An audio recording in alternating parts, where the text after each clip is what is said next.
Un osado escape en paracaídas de un 727 en vuelo en algún lugar entre alas. C. Inició la búsqueda del avión de inmediato.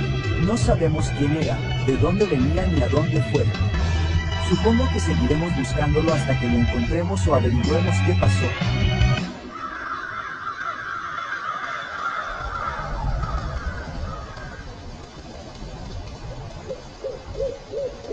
Yuhu.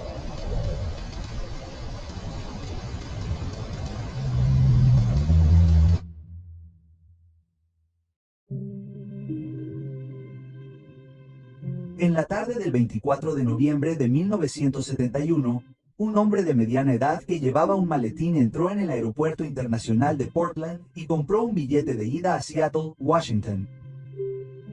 El hombre se identificó como Dan Cooper y, junto con otros 36 pasajeros y una tripulación de 6 personas, pronto abordó el vuelo 305 de Northwest Airlines. Una vez a bordo, Cooper se acomodó en medio de la última fila de asientos, en el lado derecho de la cabina. Pidió una bebida y se fumó un cigarrillo porque eran los años 70. Una vez que el vuelo recibió autorización para despegar, Cooper se dio la vuelta y le entregó un sobre a la azafata Florence Shanner. Dentro del sobre había una nota con un mensaje escrito a mano que decía que tenía una bomba. Shanner se sentó a regañadientes a su lado y vislumbró lo que parecían ser 8 cartuchos de dinamita dentro de su maletín. Las exigencias de Cooper eran bastante sencillas. Quería $200,000 en efectivo y 4 paracaídas. También exigió un camión cisterna listo para repostar el avión una vez que aterrizaran en Seattle. Si no cumplían con sus exigencias, amenazó con hacer el trabajo. Una vez que el vuelo despegó, Shanner fue a informar a la tripulación de la cabina, mientras que otra azafata llamada Tina Mocklow permaneció al lado de Cooper. Mediante un teléfono en la parte trasera de la cabina, Mocklow actuó como intermediaria entre Cooper y el resto de la tripulación de vuelo durante el resto del secuestro. Durante la siguiente hora y media, el vuelo 305 mantuvo un patrón de espera cerca de Seattle, mientras las autoridades locales y federales se apresuraban a conseguir el rescate, así como los 4 paracaídas. Se recogieron billetes de $10 y 20 centavos de un banco local mientras el propietario de una escuela de paracaidismo cercana proporcionaba las tomas. A las 5:45 de la mañana p.m., más de 2 horas después de su llegada programada, el vuelo 305 finalmente aterrizó en Seattle. Para entonces, ya había anochecido y la aeronave fue llevada a una sección remota de la pista. Una vez que el vuelo se detuvo, tanto el rescate como los paracaídas fueron entregados a Mocklow, quien luego los llevó de regreso a bordo. A cambio, Cooper permitió que 2 de los auxiliares de vuelo, así como todos los pasajeros, desembarcaran, muchos de los cuales aún no se habían dado cuenta de que el vuelo había sido secuestrado. Con el rescate pagado y solo 4 miembros de la tripulación a bordo, Cooper le dijo a Mocklow que informara al capitán de que quería volar a Ciudad de México. Debían volar con el tren de aterrizaje bajado, los flaps a 15 grados y por debajo de los 10,000 pies. Las luces de la cabina debían apagarse y la escalera de popa que se abre desde la parte inferior del fuselaje debía permanecer extendida. 2 de las demandas de Cooper no pudieron satisfacerse. En primer lugar, la configuración de vuelo que había solicitado no permitía un vuelo sin escalas a Ciudad de México. Por ello, Cooper propuso una parada para repostar en Phoenix, Yuma o Sacramento antes de que todos se pusieran de acuerdo en Reno, Nevada.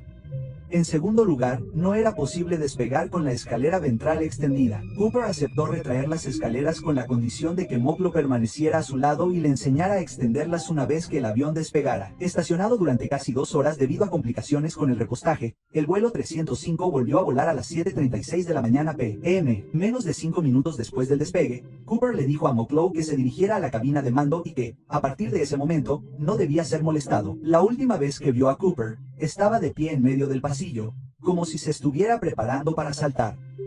Mocklow se unió al resto de la tripulación, cerró la puerta de la cabina tras ella y unas 3 horas más tarde, el vuelo 305 aterrizó sano y salvo en Reno. Una vez que el vuelo se detuvo, la tripulación se aventuró con cuidado hacia la parte trasera de la cabina, pero no había ni rastro de Cooper ni de la bomba. La escalera de popa se había extendido en pleno vuelo y resultó ligeramente dañada al aterrizar. Parecía que solo había una explicación para la ausencia del secuestrador. En algún momento entre Seattle y Reno, Cooper se había puesto un paracaídas, había bajado las escaleras y había saltado a la oscuridad de la noche.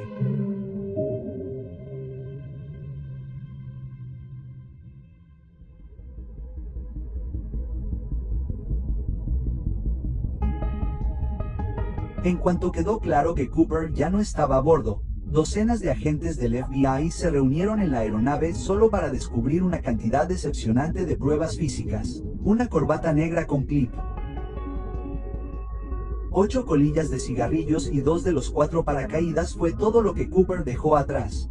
Evidentemente, había traído consigo el rescate y el maletín. En las entrevistas realizadas la noche del secuestro, la tripulación y los pasajeros describieron a Cooper como un hombre blanco de ojos marrones y cabello oscuro. Parecía tener unos 45 años y vestía una gabardina oscura, un traje oscuro, una camisa blanca, una corbata negra y zapatos oscuros. Poco después de embarcar, también se puso unas gafas de sol. Basándose en esta descripción, el FBI elaboró el primero de varios retratos antes de poder iniciar una búsqueda. Sin embargo, el FBI tenía que averiguar cuándo abandonó Cooper la nave, pero era más fácil decirlo que hacerlo. Ninguno de los 4 miembros de la tripulación presenció a Cooper saltar del avión, ni tampoco los pilotos de los 2 aviones de combate que escoltaban el vuelo entre Seattle y Reno, lo cual no es demasiado sorprendente dado que era medianoche, aunque la tripulación de vuelo sí informó de algo extraño. La última comunicación con el secuestrador se produjo aproximadamente a las 8:05 de la mañana p.m., cuando la tripulación utilizó el intercomunicador para ofrecer ayuda, a lo que Cooper se negó. En los 10 minutos siguientes, la tripulación experimentó lo que describió como una oscilación o vibración de la aeronave. En ese momento, la tripulación sospechó que podría haber sido producida por el salto de Cooper,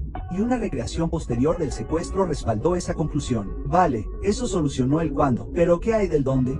Aunque Cooper fue muy explícito sobre la configuración y el destino del vuelo, nunca especificó ningún tipo de ruta. De hecho, Cooper se impacientó tanto con el lento reabastecimiento de combustible en Seattle que desestimó la petición del capitán de que presentara un plan de vuelo y simplemente le dijo que pusiera en marcha el espectáculo. Por ello, el capitán decidió volar por una vía aérea conocida como Victor 23 sin ninguna intervención de Cooper. Utilizando Victor 23 como guía, las autoridades estimaron que la ubicación más probable del vuelo a la hora aproximada del salto estaba a unos 40 kilómetros al norte de Portland. Y así, al amanecer, el FBI montó una impresionante operación de búsqueda utilizando helicópteros, aviones y tropas terrestres. El problema era que, incluso si el punto de rescate estimado era exacto, la zona de aterrizaje o caída final de Cooper era mucho más difícil de precisar. La zona de búsqueda, vagamente definida, abarcaba una vasta extensión de desierto montañoso rodeada de un denso bosque, así que fue realmente como encontrar una aguja en un pajar. Aparte de la dificultad del terreno, la búsqueda se complicó aún más por las bajas temperaturas y las inclemencias meteorológicas que persistieron durante días. A pesar de sus mejores esfuerzos, las autoridades nunca lograron encontrar un solo rastro de Cooper,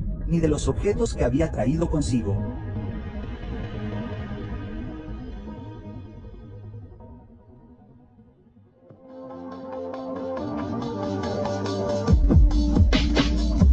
Tras haber avanzado poco o nada a principios de diciembre, el FBI centró su atención en el rescate de $200,000. El dinero se había recaudado del Seattle First National Bank, que mantenía un paquete de rescate de $250,000 solo para una ocasión como esta. Debido a esto, los números de serie de los billetes de $10 y 20 centavos entregados a Cooper se habían documentado de antemano, y rápidamente se puso a disposición de instituciones financieras, agencias gubernamentales y el público en general una lista completa de los mismos.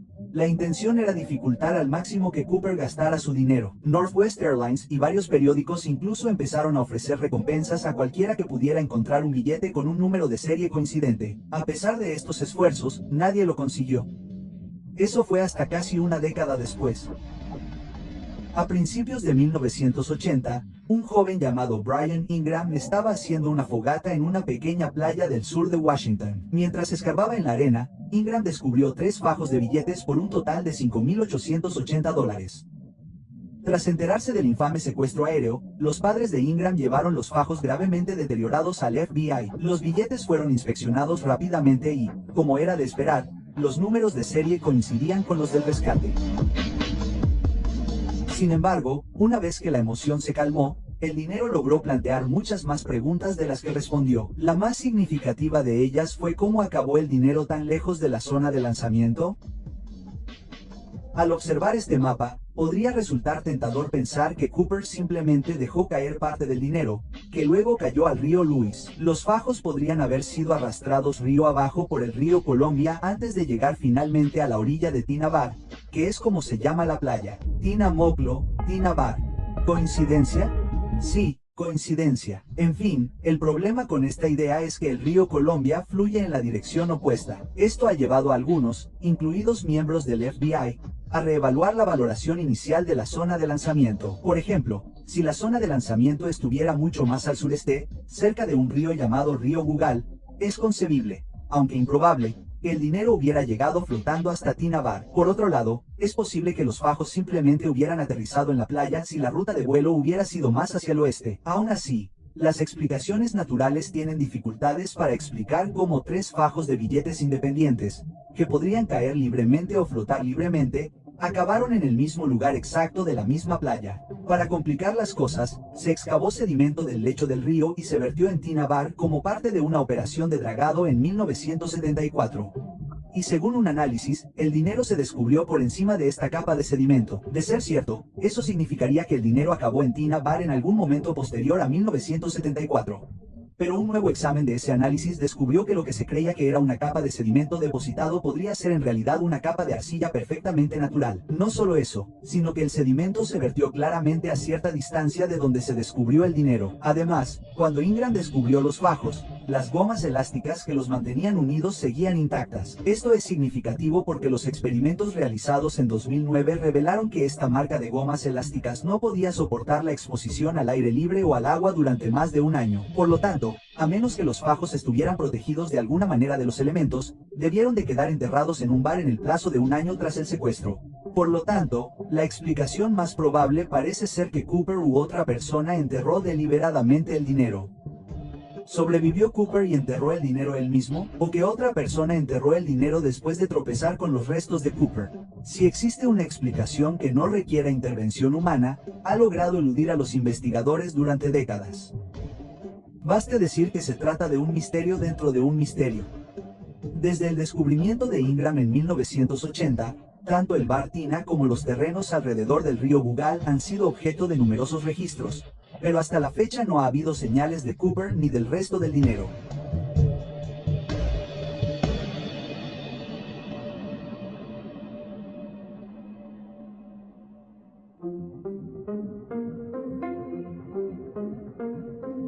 Desde el principio, muchos dieron por hecho que Cooper no sobrevivió a su audaz huida. No sería una conclusión muy emocionante para esta historia, pero eso es lo que tienen las historias. Suelen ser mucho más emocionantes que la realidad. Aunque no hay pruebas contundentes a favor ni en contra de la supervivencia de Cooper, la suposición de que se precipitó y murió no carece de fundamento. Cuando Cooper saltó en la oscuridad, el vuelo 305 se abría paso entre una tormenta gélida a unos 170 nudos, a 10.000 pies sobre el sur de Washington. El viento era tan violento que arrancó un cartel de la escalera de popa, que más tarde se recuperó en 1978 casi directamente debajo de la trayectoria de vuelo estimada. Decir que Cooper no iba vestido para la ocasión sería quedarse corto. El suelo debajo de él, mientras tanto, estaba oscurecido por múltiples capas de nubes, lo que probablemente significa que Cooper saltó sin saber su ubicación precisa. Incluso si pudiera ver el suelo y tuviera en mente una zona de lanzamiento específica, el paracaídas que seleccionó no era dirigible, lo que significa que no habría podido dirigir su descenso hacia un punto de aterrizaje específico, lo que descartaba cualquier posible coordinación con un cómplice apostado en tierra. Aunque Cooper manifestó cierta familiaridad con los paracaídas, su nivel real de competencia es objeto de debate. Se cree ampliamente que Cooper exigió 2 pares de paracaídas, 2 principales y 2 de reserva, para hacer creer a las autoridades que pretendía tomar un rehén. Eso es precisamente lo que ocurrió cuando el FBI lo pensó, pero finalmente decidió no sabotear los lanzamientos, ya que no querían arriesgar la vida de un civil inocente. Pero en su prisa por obtenerlos, proporcionaron involuntariamente a Cooper un paracaídas falso que no funcionaba y que estaba destinado a fines de entrenamiento. Este percance parece haber pasado desapercibido para Cooper, ya que ese paracaídas falso era uno de los 2 que faltaban en el avión. No solo eso, sino que Cooper eligió el paracaídas más antiguo y técnicamente inferior de los 2 paracaídas principales proporcionados. Así que en ambos casos, parece que Cooper hizo la peor elección posible.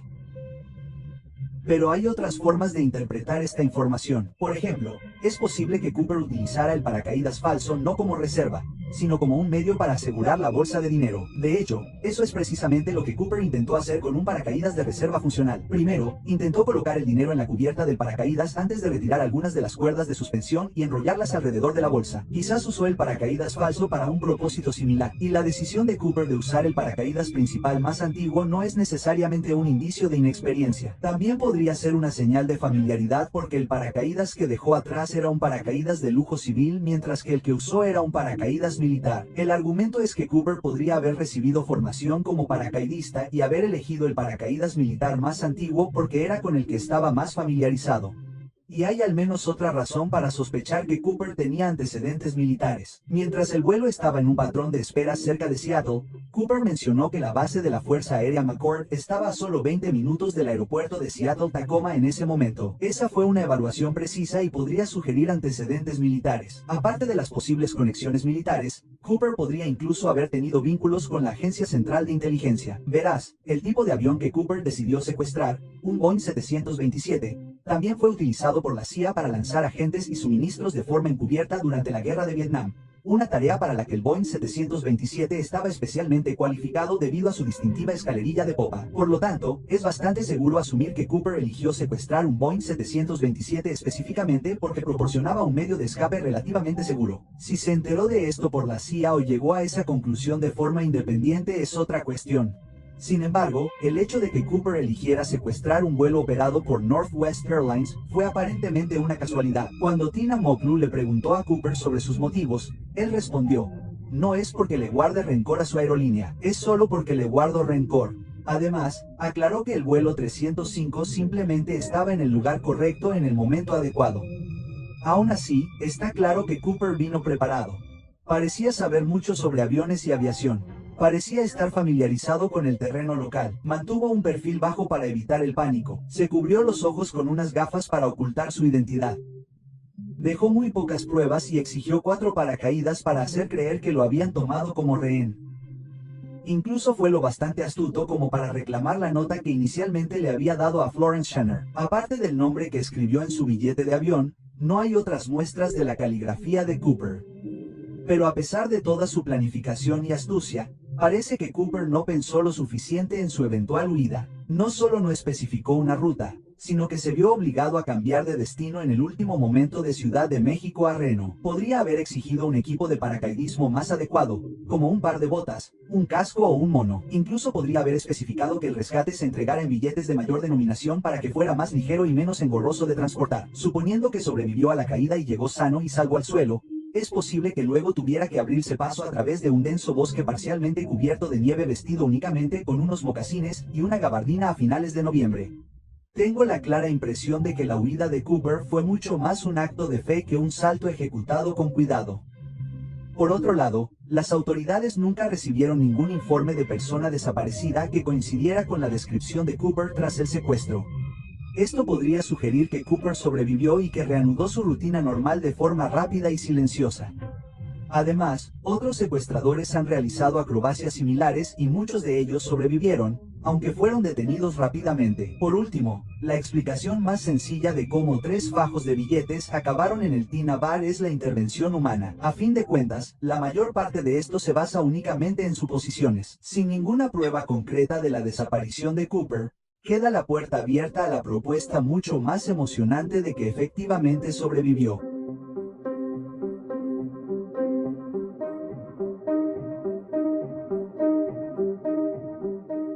Cuando la prensa se enteró del secuestro, el FBI ya había empezado a investigar a algunos posibles sospechosos. Entre ellos había un hombre de Portland con las iniciales DB y apellido Cooper. Este Cooper fue rápidamente descartado como sospechoso, pero debido a una confusión de la prensa, el nombre de Dan Cooper se confundió con D.B. Cooper, y el resto es historia. Aunque lo más probable es que Dan Cooper sea un seudónimo, existe una serie de cómics con el mismo nombre. El cómic está escrito en francés y se centra en un piloto canadiense llamado Dan Cooper. Aunque el cómic no se tradujo al inglés ni se vendió en Estados Unidos antes de 1971, sí estaba disponible en Canadá, que tiene una gran población francófona. Dado que los acentos estadounidense y canadiense pueden ser difíciles de distinguir, es posible que Cooper, que fue descrito como alguien sin acento perceptible, fue fuera un canadiense bilingüe. Esto incluso podría estar respaldado por algo que Cooper podría haber dicho. Verás, cuando el capitán transmitió las demandas de Cooper al control del tráfico aéreo, utilizó la frase moneda estadounidense negociable. Parece dudoso que un ciudadano estadounidense especificara moneda estadounidense. Entonces, quizá Cooper no era estadounidense. El problema es que no sabemos si se trata de una cita directa de Cooper o de una paráfrasis del capitán. Por ejemplo, las notas tomadas por la tripulación durante el secuestro solo contienen la frase moneda negociable, mientras que los testimonios proporcionados por la tripulación después del secuestro incluyen frases como $200,000 en efectivo y moneda estadounidense en circulación. Por lo tanto, Cooper podría haber sido canadiense y podría haber tomado su nombre de los cómics de Dan Cooper, al igual que podría haber sido estadounidense y podría haber tomado su nombre de algo o alguien más. Ha pasado casi medio siglo desde que tuvo lugar el secuestro. Y en ese tiempo, miles de sospechosos han sido interrogados e investigados. Obviamente, sería imposible mencionarlos a todos aquí, pero echemos un vistazo a algunas de las personas que en algún momento u otro han sido sospechosas de ser D.B. Cooper. Robert Ragshaw se convirtió en sospechoso por primera vez en 1978 y, a primera vista, parece un candidato sólido. Era un paracaidista condecorado del ejército y piloto de helicóptero. Tenía experiencia con explosivos. Tenía un amplio historial delictivo. Tenía un tío llamado John Cooper, que era un ávido paracaidista. Fue expulsado del ejército solo unos meses antes del secuestro, lo que podría sugerir un motivo. Después de todo, el secuestrador dijo que le guardaba rencor. Cuando fue confrontado por periodistas e investigadores privados, Ragshaw no confirmó ni negó rotundamente que él fuera D.B. Cooper. En cambio, dijo cosas como, podría haber sido, o, no me descartaría. Por otro lado, Ragshaw tenía los ojos claros, a diferencia de Cooper. Y lo que es más significativo, Ragshaw solo tenía 28 años en el momento del secuestro. Esta edad está muy por encima del rango de edad declarado por la tripulación y los pasajeros, la mayoría de los cuales creían que Cooper tendría unos 45 años. Kenneth Christensen se convirtió en sospechoso por primera vez en 2003, cuando su hermano notó ciertos paralelismos entre él y Cooper. Christensen había servido brevemente como paracaidista en la Segunda Guerra Mundial y desde 1953 había trabajado para Northwest Airlines como mecánico y auxiliar de vuelo. Tenía 45 años en el momento del secuestro. Era zurdo, como podría haber sido Cooper. Por ejemplo, Cooper usaba su mano izquierda para interactuar con su maletín, y el clip de la corbata que dejó a bordo estaba sujeto con un broche de corbata aplicado desde la izquierda. Poco antes de morir en 1994, Christensen supuestamente le había dicho a su hermano, hay algo que deberías saber, pero no puedo decírtelo. Tras su fallecimiento, su familia descubrió más de $200,000 en sus cuentas bancarias. Para colmo, Florence Shanner declaró que las fotografías de Christensen tenían un gran parecido con Cooper. Por otro lado, Christensen no coincidía con la descripción física de Cooper. Era más bajo y más delgado. Aunque Shanner sí vio un gran parecido, comentó que Cooper tenía más pelo. Y eso se ve corroborado por los bocetos realizados con cámaras. Y no había nada sospechoso en las grandes sumas de dinero que, simplemente ganó vendiendo tierras. Richard McCoy se convirtió en sospechoso por primera vez en 1972, cuando secuestró un Boeing 727 y escapó por la escalera de popa, de forma muy similar a D.B. Cooper. Debido al importante solapamiento entre los dos secuestros, algunos creen que debieron ser cometidos por la misma persona. McCoy utilizó un nombre falso, utilizó una granada de mano falsa para amenazar a la tripulación, utilizó notas escritas a mano para formular sus demandas. Tanto McCoy como Cooper utilizaron la frase, nada de tonterías, como advertencia a la tripulación. McCoy exigió $500,000 en efectivo y 4 paracaídas. McCoy también saltó por la parte trasera del avión una vez que sobrevolaron su ciudad natal en el estado de Utah. Aparte del modus operandi similar, McCoy también había servido en la guerra de Vietnam como experto en demoliciones y piloto de helicóptero. McCoy sobrevivió a la caída y logró evadir a las autoridades durante 2 días completos antes de ser detenido y condenado a 45 años de prisión. Antes de su muerte en 1974, McCoy se negó a confirmar o negar que era D.B. Cooper. Por otro lado, McCoy era un ávido paracaidista recreativo e incluso llegó preparado con un casco y un mono de paracaidismo. Dio instrucciones muy específicas sobre la ruta de vuelo. Además de la granada de mano falsa, McCoy también utilizó una pistola descargada para amenazar a la tripulación. No logró recuperar una de las notas que le había dado a una azafata. Tenía solo 29 años en el momento del secuestro, y las 3 azafatas estaban bastante seguras de que McCoy no era Cooper. Aunque existen paralelismos significativos entre estos dos casos, McCoy podría haber sido simplemente un imitador que leyó sobre D.B. Cooper en las noticias. Dwayne Weber se convirtió en sospechoso por primera vez en 1995, cuando poco antes de su muerte, supuestamente le dijo a su esposa: "Tengo un secreto que contarte, soy Dan Cooper". Tras su confesión en el lecho de muerte, la viuda de Weber recordó varios detalles fascinantes. Afirma haber encontrado una bolsa de banco parecida a la utilizada en el secuestro. Afirma que Weber se había lesionado la rodilla tras saltar de un avión. Se supone que Weber tuvo una pesadilla en la que dejaba sus huellas dactilares en las escaleras de popa, y un año antes de que se descubriera el dinero en el Tina Bar, Weber supuestamente había hecho una visita rápida al mismo lugar. Además, Weber era veterano de la Segunda Guerra Mundial, tenía un amplio historial delictivo, coincidía con la descripción física y tenía 47 años en 1971. Por otro lado, las huellas dactilares de Weber no coincidían con ninguna de las recogidas en el vuelo 305. Aunque, para ser justos, no hay forma de saber si alguna de esas huellas pertenece realmente a Cooper. Además, el ADN de Weber no coincidía con una muestra de ADN recogida del broche de la corbata. Pero, una vez más, no hay forma de saber si el ADN del broche de la corbata procedía realmente del secuestrador y no de otra persona. Lo frustrante es que es probable que el FBI tuviera una fuente de ADN mucho mejor en algún momento. Si recuerdas, se recogieron 8 colillas de cigarrillos de la escena, y es muy probable que todas estuvieran impregnadas de ADN de Cooper. El problema es que las pruebas se perdieron en algún momento y no han vuelto a aparecer desde entonces. William Smith se convirtió en sospechoso por primera vez en 2018. Smith sirvió en la Marina durante la Segunda Guerra Mundial y es probable que tuviera algo de experiencia en paracaidismo. Tenía 43 años en el momento del secuestro. Tenía los ojos de color marrón oscuro. Coincidía con la descripción física. Compartía cierto parecido con los bocetos compuestos, especialmente este boceto especulativo de un D.B. Cooper mayor. Un estudiante llamado Ira Daniel Cooper, que murió en la Segunda Guerra Mundial, asistió al mismo instituto que Smith. Smith trabajó como capataz de patio para una compañía ferroviaria durante la mayor parte de su vida, pero en 1970, la empresa se declaró en quiebra. Como consecuencia, Smith perdió su pensión, lo que podría sugerir un motivo. Por ejemplo, podría haber desarrollado un resentimiento hacia la industria aérea por su papel en la caída de la industria del transporte ferroviario. También se especula que Smith podría haber usado sus conocimientos sobre redes ferroviarias para subirse a un tren y escapar sin ser detectado. Por otro lado, Smith pasó toda su vida en el noreste de Estados Unidos. Dado que el secuestro ocurrió al otro lado del país y fue cometido por alguien que al menos parecía estar familiarizado con el terreno local, Smith no es el candidato más idóneo. Sin embargo, el hecho de que Smith trabajara como capataz de patio es interesante. Verás, la marea que Cooper dejó atrás fue examinada recientemente con un microscopio electrónico, que descubrió varias partículas metálicas. Algunas de estas partículas, especialmente el titanio puro, eran bastante raras en 1971.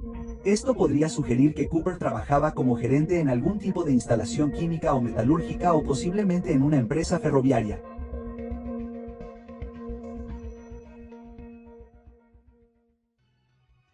Al menos, espero que esta selección limitada de sospechosos ilustre lo difícil que es estar seguro cuando se tienen tan pocas pruebas con las que trabajar. Estas 5 personas no se parecen en nada. Sin embargo, cualquiera de ellas podría ser D.B. Cooper. ¿Cooper tenía realmente unos 45 años o simplemente parecía mayor para su edad? ¿Cooper sirvió realmente en el ejército? ¿Cuál de estos bocetos se parece más a Cooper? En 2016, el FBI tuvo que admitir la derrota y cerrar oficialmente el caso. A menos que alguien se tope con los restos de Cooper o logre localizar el resto del dinero, parece que hay pocas esperanzas de resolución. ¿Sobrevivió Cooper? No tengo ni idea.